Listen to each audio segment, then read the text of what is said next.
Okay, Ma'am Lelebet Pamongga, to ang school principal sa Usami City National High School. Updates, opening of classes. Ma'am, ayong buntag.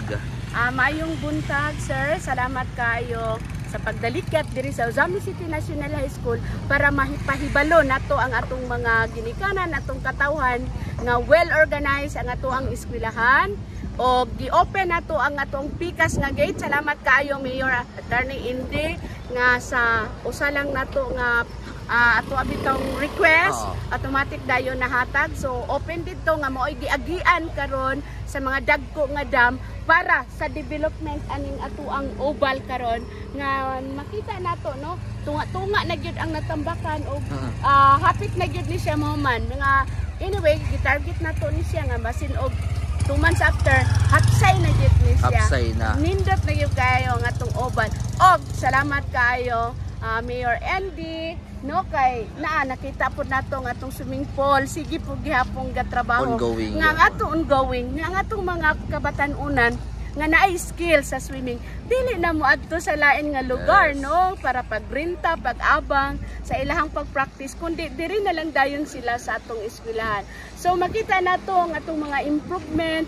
Ay pasalamat day ko sa ato ang Recon no sa Recon Usamis kay dire gyud sila atong Saturday kay namintal gyud mi sa gym katong nangako ang bitaw laksi amog yung gipamintalan ang mga haligi para nindot pug kaayo sa ngatanan.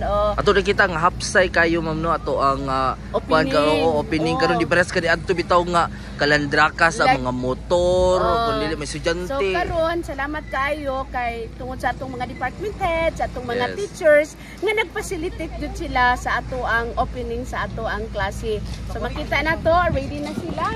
Ayun na organized kaayo no. So salamat kayo.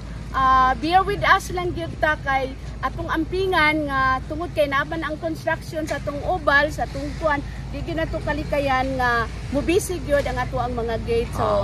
So hinahinay lang gyud ta, careful lang gyud ta.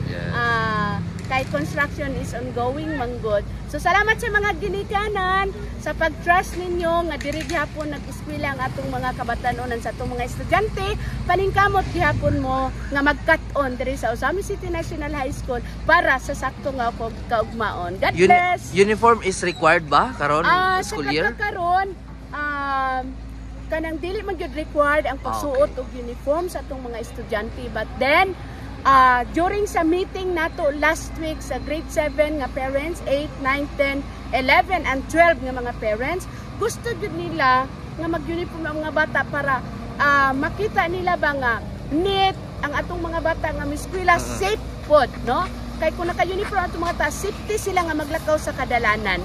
So mura ginana ilag yung gikuan nga mag-uniform unta ang atong mga bata pero dili gid siya required, it's just a voluntary.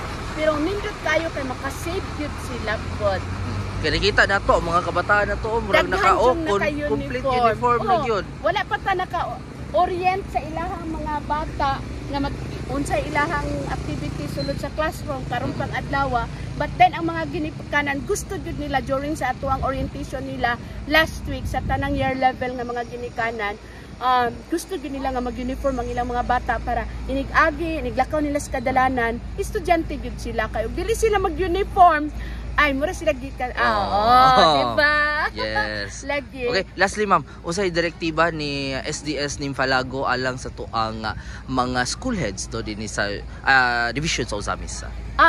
Amo lang yung paningkamutan nga hapsay kanunay o mag-cut on jud no because you are aiming for excellence no education nga maedukar ang tanang mga kabataan nga maampingan sila diri nato. So yang gi-encourage gyud labi na gyud ang pagbasa, ang reading og numerical nga ato yung hanayon ato gyud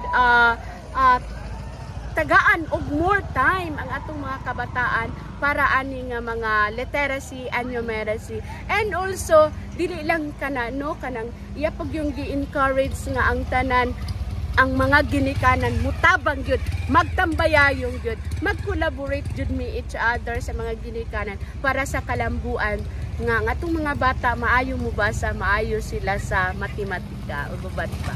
Thank you kay Ma'am Lelebet. So salamat kayo Mayor, salamat kayo sa ato ang bag-o nga Mayor.